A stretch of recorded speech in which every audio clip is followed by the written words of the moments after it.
Friday, May 12th, 2017, 12:46 p.m. At a bustling hospital in London, the rhythm of saving lives is interrupted by a sound more terrifying than a flat line. It starts with a single computer, a flicker, a freeze. Then, the screen turns a violent, blood red, a skull appears, a padlock snaps shut, and a timer begins to count down. Within minutes, it isn't just one computer. It is the entire network. MRI machines shut down mid-scan. Patient records vanish behind a wall of encryption. Ambulances carrying critical patients are forced to divert, driving aimlessly through the city because the emergency rooms cannot accept them. Doctors are running down hallways with pen and paper. The entirety of modern medicine stripped away in a heartbeat. But this isn't just happening in London. Across the ocean, in Spain, the headquarters of Telefonica, a telecommunications giant, descends into chaos. Employees are ordered to rip the cables out of their computers. In Russia, the Ministry of Interior goes dark. At FedEx in the United States, logistics grind to a halt. Germany's railway system displays the same red message on station screens, leaving thousands of passengers staring at a digital ransom note. The message is identical everywhere. Oops, your files have been encrypted. It demands $300 in Bitcoin. If you don't pay within 3 days, the price doubles. If you don't pay in 7, your data is gone forever. This was not a targeted assassination. This was a nuclear explosion in the digital realm. In less than 24 hours, 200,000 computers in 150 countries are paralyzed. The world's digital infrastructure is crumbling in real time. No one knows who launched it. No one knows how to stop it. And amidst the global panic, the fate of the internet falls onto the shoulders of a 22-year-old college dropout, sitting in his childhood bedroom in a small, sleepy town on the coast of England. He is eating a takeaway pizza, completely unaware that in the next few hours, he will accidentally save the world and then the world will destroy him. How did a piece of code bring civilization to its knees? And who is really pulling the strings? To understand the sheer magnitude of this catastrophe, we must rewind. We must look away from the flashing red screens and look into the shadows of the year leading up to the attack. The weapon used to hold the world hostage was not forged by a criminal syndicate in a basement. It was built by the United States government. For years, the National Security Agency NSA had been hoarding a secret arsenal of cyber weapons.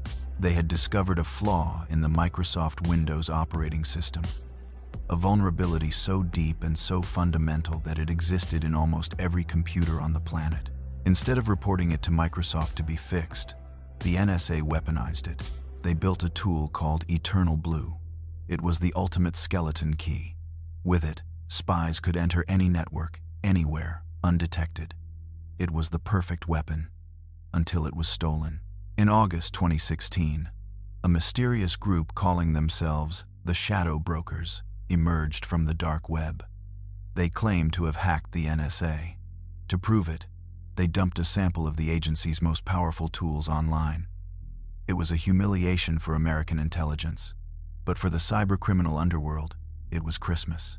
Suddenly, military-grade cyber weapons were available to anyone with an internet connection. The gun was left on the table, loaded and ready.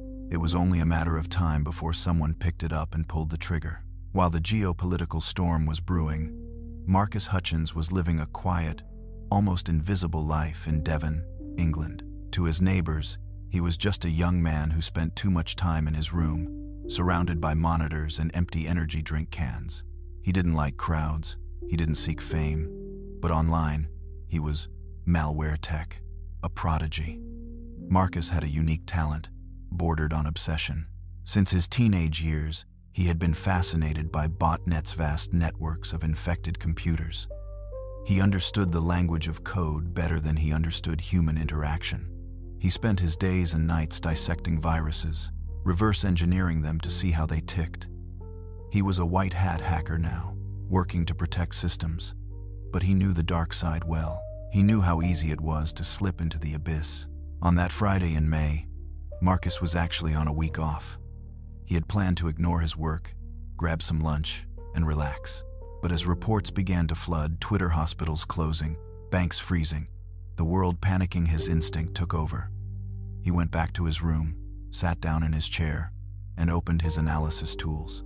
He managed to get a copy of the virus. He opened the code, staring into the heart of the beast that was eating the internet. It was sophisticated, aggressive, and terrifyingly fast. It was a worm, a type of malware that spreads automatically without human interaction. As Marcus scrolled through lines of assembly code, looking for a weakness, he noticed something strange. Buried deep within the virus's logic was a reference to a specific, nonsensical domain name, a long string of random letters and numbers ending in .com. It looked like a mistake, or a trap. The virus was programmed to check if this website existed. If the website was offline, the virus would continue to spread, infecting machine after machine. Marcus paused. He typed the domain into his browser. It was unregistered. It didn't exist. On a whim, costing him $10.69, Marcus bought the domain. He didn't know why. He just wanted to track the botnet, to see where the connections were coming from. He registered the site, pointed it to a sinkhole server, and waited. He didn't realize it yet, but he had just flipped a switch. Marcus leaned back in his chair, watching the data stream in. He expected to see a map of infections, a visual representation of the digital plague spreading across the globe. He expected to see the virus bypassing his new domain and continuing its rampage. But then, something impossible happened. The graph didn't spike. It flatlined. Across the world, the reports began to change. In London, the hospital screens stopped flashing. In Madrid, the encryption process halted mid-byte. The virus was still there, sitting on the computers, but it had gone dormant. It was asleep. Marcus sat in the silence of his bedroom, the hum of his computer fans the only sound in the house. He refreshed the page. The result was the same. By registering that nonsense domain, by spending less than the cost of a lunch, he had triggered a hidden command within the code. The writers of WannaCry, whoever they were, had included a kill switch. It was likely a failsafe, a way for the virus to detect if it was being analyzed in a security sandbox. If the domain was live, the virus thought it was being watched, so it shut itself down to hide.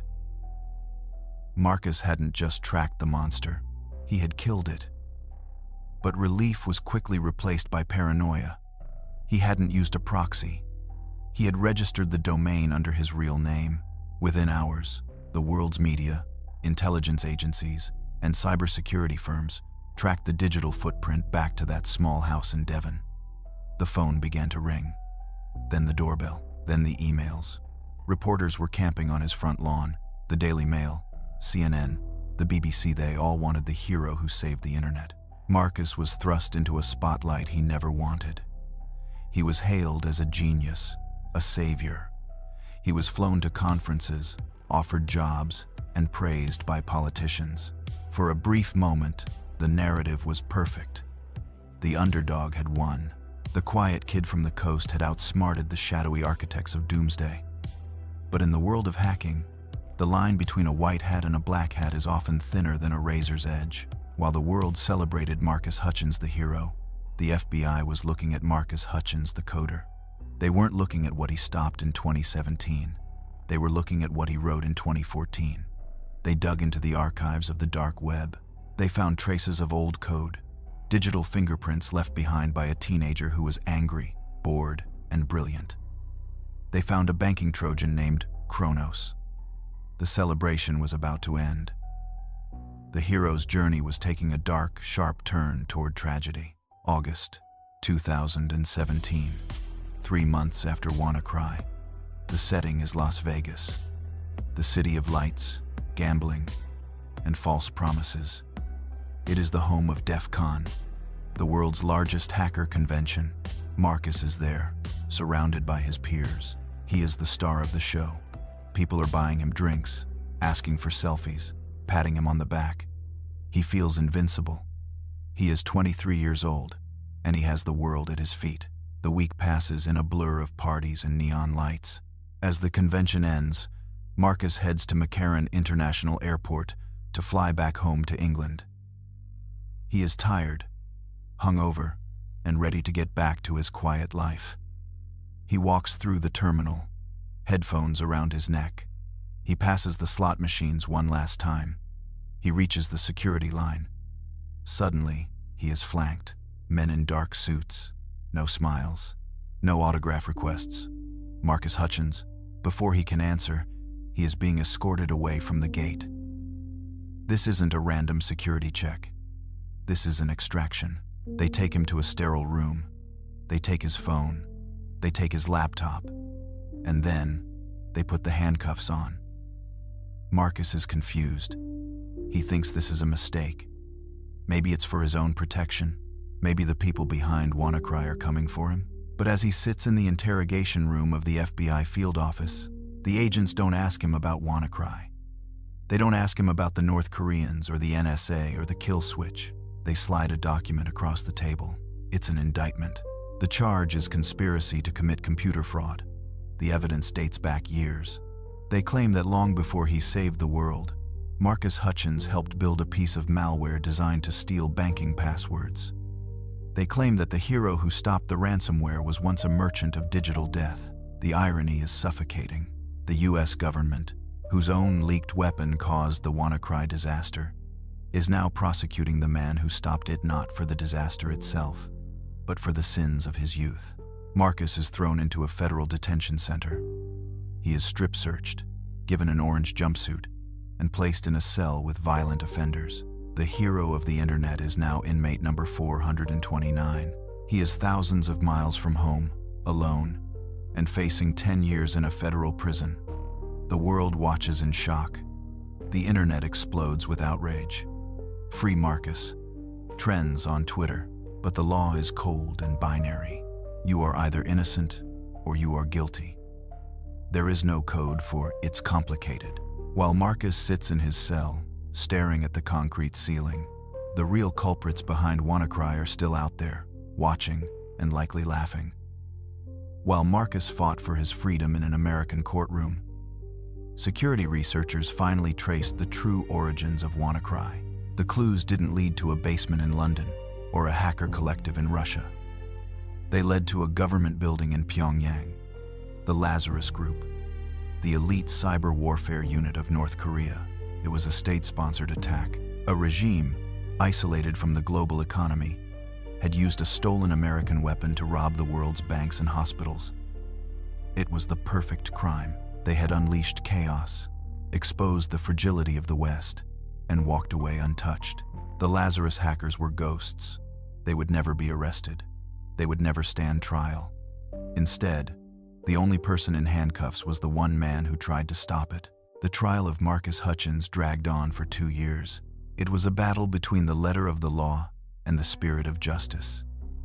On one side, prosecutors argued that a crime is a crime, regardless of who commits it. On the other, the defense painted a picture of a young man who had grown, who had pivoted from the darkness to the light, and who had performed a service to humanity that outweighed his past mistakes. Finally, in July 2019, the verdict arrived. Marcus stood before the judge, shaking. He had pleaded guilty to the charges related to Kronos. He accepted responsibility. He was ready to go to prison. The judge looked at him. He looked at the files. He spoke about the complexity of the digital age, about redemption, and then he delivered the sentence. Time served. No more prison. 1 year of supervised release.